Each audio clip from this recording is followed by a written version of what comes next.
Доаѓа време да се системски размисли дали има потреба оваа гранична сума од 30.000 евра да се покачи.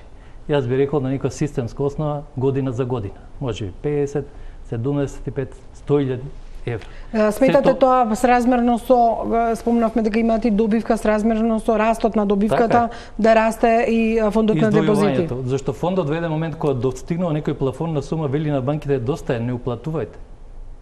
Но, вакви ситуации покажуваат дека фондот може да треба во континуитет да расте.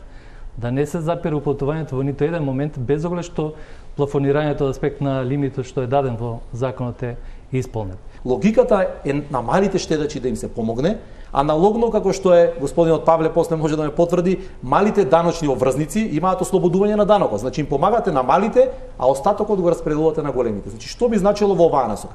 Друга работа, ако е веќе линеарно се распределува таа стечена маса, дали имаме потреба од фонд? Зошто е тогаш фондот да ги заштитува тие 30.000 кога веќе линеарно вие распределувате, имате наплата на сите кои се во тој фонд. Друга работа која исто ми е специфична во овој момент, ајде да размислиме, ако го смениме системот и да не се до 30.000 евра, што би значило за штедачите и дали истите луѓе ќе почнат да штедат и што би значило за депозитите? Дали вие би штеделе ако знаете дека немате плафон на осигурување на вашите депозити, какви би биле реперкусиите? Че мора да одговориме и на ова прашање пред да тргнеме во таа насока.